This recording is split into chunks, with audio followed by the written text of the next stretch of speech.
What's up, guys? Today we are going to be talking about the movie The Disco Exorcist. Yeah, check it out.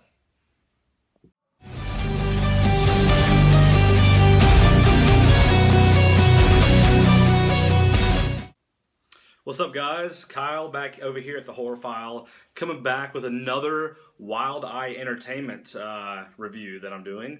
I'm actually reviewing a 2012, another Richard Griffin movie from 2012. This movie stars Michael Reed, and this movie is called The Disco Exorcist. Hell yeah. Check out that cover. It's pretty sick. That pentagram and the Exorcist in the middle. Like I said, this movie is directed by Richard Griffin. He also directed Frankenstein's Hungry Dead, Murder University, and a few other low-budget B movies. The title of this movie pretty much sums up almost the entire movie, The Disco Exorcist. This movie is a huge throwback to a lot of exploitation films that I've watched. It's set in the 70s.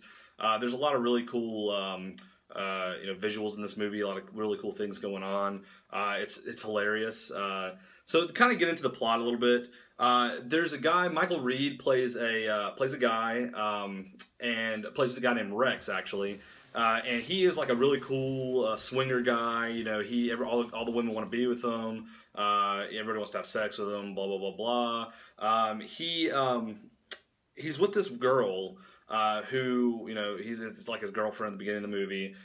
She's into like weird things. He actually breaks up with her to get with a porn star, which is kind of funny. This is happening at the beginning of the movie.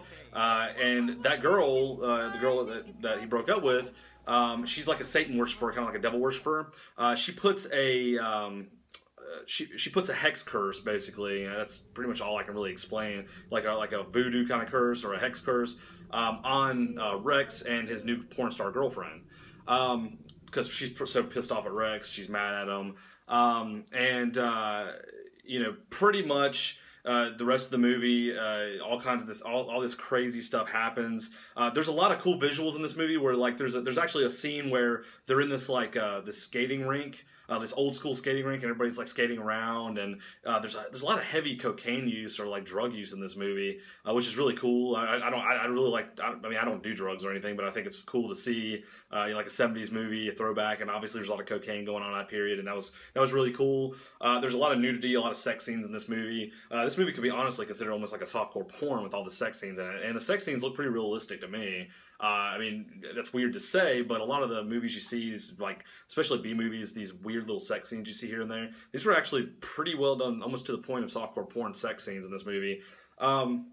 Which was really cool because, I mean, this is like a throwback movie. It's kind of like an homage to a lot of exploitation films that came out of that time period. So I thought that was really cool that they threw that stuff in there. So pretty much down the road, there's a lot of stuff that happens, a lot of backstory that goes on with Rex. You know, he's pretty much having sex throughout the whole movie, even with this new porn star girlfriend. And that hex gets put on him and his girlfriend. His girlfriend actually turns into like a demon monster and kind of goes on like a rampage.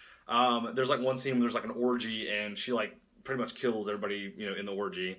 You know, pretty much the movie ends with there's like this type of exorcism toward the end with a lot of blood and gore and stuff.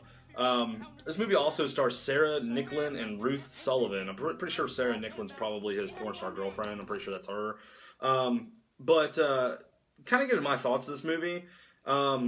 I had a good time with this movie. Like I've been having a really good time with these Wild Eye releases. I'm actually surprised I have been, but I have been. Wild Eye releases some really cool stuff. Yeah, and it says this is from the creators of Man of That. I haven't seen Man of That yet, but this had some really cool throwbacks. There was a lot of, like I said, a lot of drug use, a lot of nudity going on in this movie. It had some really hilarious characters. The character that plays Rex, the main guy, he is freaking hilarious, man. Like that guy, like pretty much throughout the entire movie, he's like saying these one-liners, funny one-liners, and you know, when things happen, when like people die, he's like, you know, he's always concerned, but he always has this one-liner to say. And I found it to be really cool. There's a lot of disco scenes in this movie, obviously. There's a lot of blood in this movie, and the effects actually look really good in this movie. I mean, there are some practical. From what I could tell, there was some computer-generated effects, but most of them were practical, and they look really good. There's a scene toward the end, when the exorcism scene comes up, where his porn star girlfriend, this chick in the middle, actually basically rips this guy, like stabs this guy and rips his heart out, or like his intestines and stuff, and she's like eating him, and it looks really, really kind of gross. I would recommend checking this out. I mean, it was actually a fun watch. I've actually watched this twice. I watched it when I first got it, which was a couple months ago, and I watched it again recently within the last couple of weeks. It's one of those movies you could throw on with your buddies, get a couple beers, throw on, and it's a fun watch. I really enjoy it. Really recommend checking it out. You can probably pick this up at wildeyeReleasing.com. Like I said, this has been out for a little while, 2012, so I'm sure they have plenty of copies of this. I definitely recommend picking it up. Fun watch, especially with your buddies. Check it out, Disco Exorcist. Let me know if you've seen Disco Exorcist. I was actually recommended this movie by a fellow YouTuber of Moods. His name is Mood616. He recommended this to me. I watched his review of it that he had, and it was great. It sounded great. So Disco Exorcist, check it out. Like, subscribe to my page. Let me know what you think. Check out wildeyeReleasing.com. Till next time, guys. Peace. See ya.